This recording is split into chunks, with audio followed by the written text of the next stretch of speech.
بسم الله الرحمن الرحيم. نظرا لطلبات مجموعة من المتربصين بوضع بعض نماذج الامتحانات لمختلف المواد قصد المراجعة للاختبارات السداسية. إذن هذا مثال عن نموذج الاختبار في مادة تثبيت عتاد الحاسوب للمستوى الرابع. هذا موضوع خصصت له ساعتين من الزمن، لكن اللي راجع دروسه مليح ممكن يحله في وقت قصير وما ياخذش منه وقت. الموضوع طبعا باللغة الفرنسية، راح نقرا ونترجم في نفس الوقت باش هكذا متربصين اللي يقراو بالدروس تاعهم بالعربية يقدروا يحلوا معنا. اذا نبدا. التمرين الاول عبارة عن أسئلة نظرية. السؤال الأول يقول: que désignent les termes SRAM et DRAM. أنا حليت مباشرة جاوبت على الأسئلة باش ما ياخذش الفيديو منا وقت طويل. إذن الأسرام معناتها static random access memory، وهي ذاكرة حية ثابتة static. إذا ميموار فيف static. والدرام الاكرونيم تاعها ديناميك راندوم اكسس ميموري، معناته سي اون ميموار فيف ديناميك. السؤال الثاني: سيتي او موان 4 تيب دو كارت ديكستنسيون. اعطي 4 انواع من البطاقات اللواحق. عندنا هناك بطاقات عديدة وعديدة جدا. اعطينا مثال: كارت جرافيك، كارت ساتيليت، كارت ريزو، اي كارت سون. إذن هذا السؤال الثاني. السؤال الثالث: quelle est la différence entre l'onduleur et le stabilisateur. l'onduleur هو المخزن الكهربائي، أما الستابيليزاتور بالعربية كاين اللي يقول له المثبت، كاين اللي يقول له المقرار. المثبت معناته يثبت لنا التيار الكهربائي، والمقرار معناته يخلي التيار في حالة مستقرة. إذن l'onduleur permettant de protéger des matériels électroniques contre les aléas électriques. المخزن الكهربائي يسمح لنا بحماية العتاد تاعنا من الصدمات الكهربائية. أما le stabilisateur المقرار أو المثبت permet de stabiliser une tension à l'heure fixe، يسمح لنا بجعل التيار في حالة مستقرة. معناته كاين مناطق يكون فيها التيار الكهربائي مرة ينقص مرة يزيد، هذا مضر طبعا بالحاسوب بجهاز الحاسوب، وبالتالي لازم لنا مثبت. سؤال رابع: comment se nommer la substance qu'on met sur le microprocesseur avant de placer le ventirad. الفونتيغاد هي الفنتيلاتور، هي المروحة اللي موجودة فوق الميكرو معالج. طبعا احنا قبل ما نحطوا هذيك المروحة او الفونتيغاد لازم نحطوا مادة معجون حراري. هذيك المادة الاسم تاعها التقني لابات تيرميك. اذا قال لك كيف نسمي المادة التي توضع على الميكرو معالج ميكرو بروسيسور قبل وضع الفونتيغاد اللي هي المروحة. تسمى طبعا بالفرنسية لابات تيرميك، بالعربية المعجون الحراري. لأن هذا بالنسبة للتمرين الأول فيه 4 أسئلة. التمرين الثاني: quelle est la signification des acronymes suivants. UAL معناته unité arithmétique et logique. طبعا هذا كامل قرأتهم في الدروس. unité arithmétique et logique هي جزء من الميكروبروسيسور. الميكروبروسيسور فيه جزئين رئيسيين هما l'unité arithmétique et logique et l'unité de contrôle et de commande، وحدة الحساب والمنطق هذه، والوحدة الثانية هي وحدة الأوامر والتحكم. هذه بالنسبة للابريفياسيون الثانية رام سي راندوم اكسس ميموري، الذاكرة الحية. روم هي ريد اونلي ميموري، الذاكرة الميتة. طبعا الذاكرة الميتة لا تسمح إلا بالقراءة فقط، لهذا سميت ميتة. MHz هي ميجا هرتز، معروفة هذه ميجا هرتز. تمرين آخر choisir la bonne réponse، هذا تمرين طويل لكن اللي راجع يقدر يحلو في دقائق.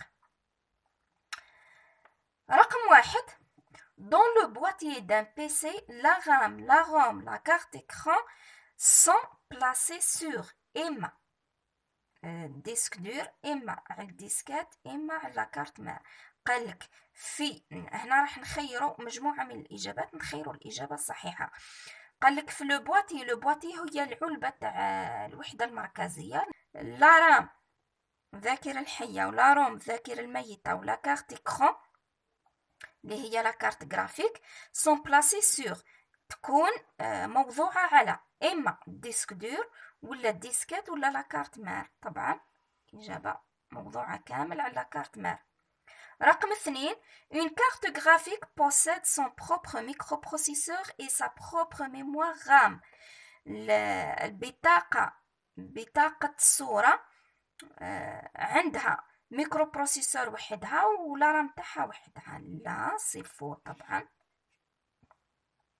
Quel type de connecteur représente la figure ci-dessous عفوا.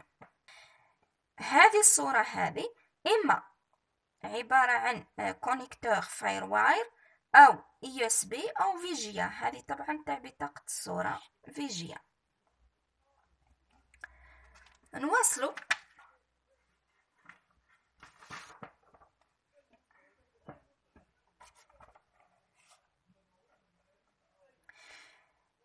ديما في نفس التمرين. Une carte mère peut intégrer d'origine une carte graphique, une carte son et ou une carte réseau. معناته لا كارت مير البطاقة الأم تحتوي ولا تكون فيها هذه البطاقات مدمجة دوريجين. لا كارت جرافيك بطاقة الصورة وبطاقة الصوت وبطاقة الشبكات. صحيح.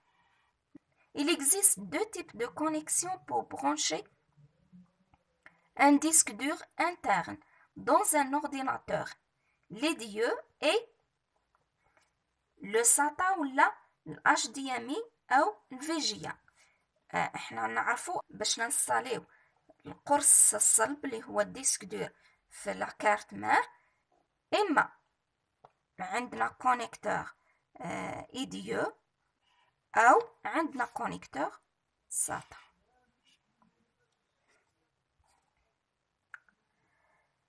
Comment se caractérise une connectique USB?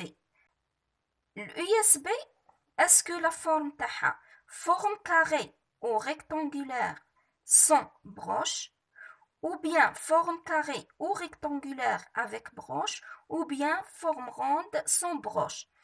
إما مربعة أو مستطيلة دون بروش، ولا مربعة أو مستطيلة بواسطة بروش، وبيان شكل دائري دون. الكونيكتور USB معروف أنه شكل مربع أو مستطيل دون بروش. Il est possible de démarrer un ordinateur sans carte mère. خطأ طبعا. قالك هنايا من الممكن باش نشغلوا الحاسوب دون بطاقة دون كارت مير. طبعا خاطئ.